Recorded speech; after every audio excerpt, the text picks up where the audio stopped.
नमस्कार, आप देख रहे हैं दहाड़, साथ में आपके शिखा ठाकुर। ड्रीम पॉलिटिक्स का कोई सबसे मुफीद मुद्दा अगर इस देश में रहा है तो वो है आरक्षण। आरक्षण पर सियासी रण इस देश में कभी खत्म हो ही नहीं सकता। किसी भी दल में आरक्षण से छेड़छाड़ की हिमाकत कोई नहीं कर सकता, लेकिन इस पर सियासत अक्सर होती है, हमेशा होती है। कुछ ऐसा ही इस बार भी हो रहा है।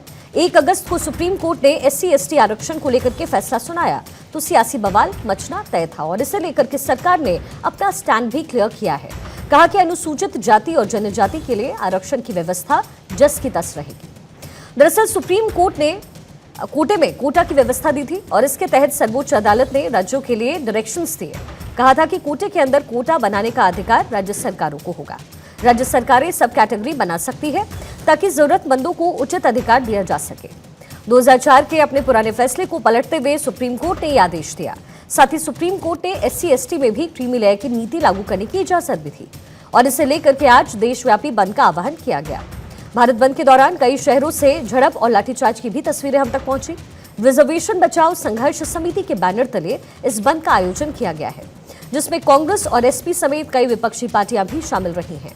मायावती की BSP और चंद्रशेखर आजाद की आजाद समाज पार्टी भी इस बंद के समर्थन में नजर आई, जबकि सरकार पहले ही साफ कर चुकी है कि SC/ST को दिए जा रहे आरक्षण में कोई बदलाव नहीं होगा।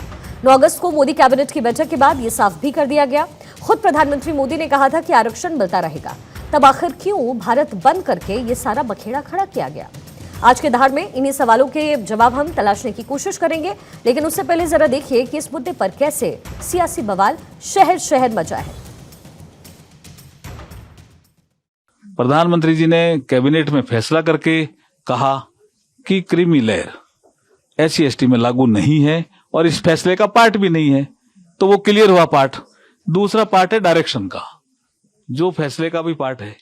तो उसमें उन्होंने कहा कि राज्य चाहें, सुप्रीम कोर्ट ने कहा राज्य चाहें तो सब कैटेगराइजेशन कर सकते हैं और उसमें 2 शर्तें लगा दी। क्वांटिफाइबल डेटा इकट्ठा करेंगे राज्य, और जिसको भी वो रिजर्वेशन देंगे उसको 100% नहीं दे सकते, जो SC का रिजर्वेशन है उसको।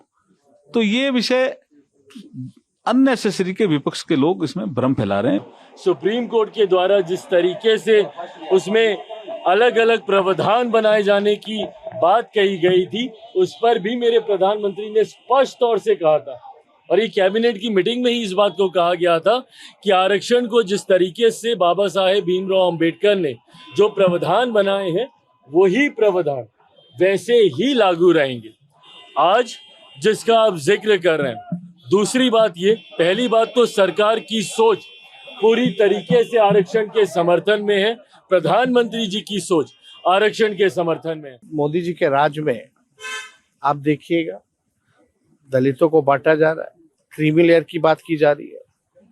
आज देखिएगा जो रिजर्वेशन जो है उसको खत्म किया जा रहा है। जिस तरीके से देश में आरक्षण को खत्म करने की पूरी तैयारी चल रही है सरकार के द्वारा, और संविधान को कहीं ना कहीं छेड़छाड़ करने की तैयारी चल रही है सरकार के द्वारा। लेटरल एंट्री के जरिए ये लोग जो है आरक्षण को खत्म करना चाहते हैं, सरकारी पदों को खत्म कर रहे हैं, रेल को, तेल को, सेवा को, सेना को, सबको ठेके पे देने की बात कर रहे हैं। उसके विरोध में भारत बंद अगर होता है, निश्चित तौर पर ये अवेयरनेस का है और हम आरक्षण को खत्म नहीं होने देंगे। समाजवादी पार्टी समझती कि इस फैसले को वापस लेना चाहिए।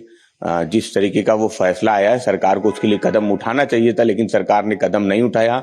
सरकार ने कोर्ट में क्या शपथ पत्र दाखिल किया, ये भी बहुत बड़ा सवाल। वहीं प्रधानमंत्री मोदी भी बार बार ये कह चुके हैं कि आरक्षण किसी भी कीमत पर खत्म नहीं होगी। इसी साल अप्रैल में मोदी ने कहा था कि खुद बाबा साहेब भी आ जाएं तो भी आरक्षण खत्म नहीं होगा। सुनिए। मैं पहले ही कह चुका हूं कि अगर आज खुद बाबा साहब आंबेडकर चाहे तो बाबा साहब आंबेडकर भी आरक्षण खत्म नहीं कर सकते हैं। मोदी का तो सवाल ही नहीं उठता है। तो आज की दहाड़ शुरू करने से पहले उन सवालों का जरा रुख कर लेते हैं जिनके इर्द गिर्द आज हमारी चर्चा रहने वाली है। पहला अहम सवाल है कि आरक्षण ज्यों का त्यों है, फिर भी भारत बंद क्यों? दूसरा सवाल, आरक्षण के पक्ष में मोदी है, फिर क्यों विरोधी नाराज है? तीसरा अहम सवाल है, SC/ST आरक्षण पर भ्रम फैलाया जा रहा है क्या? चौथा अहम सवाल, क्या दलों को SC/ST वोट बैंक खिसकाने का डर है? पांचवा अहम सवाल, सुप्रीम कोर्ट के फैसले से आरक्षण पर आखिर क्या असर पड़ने वाला है?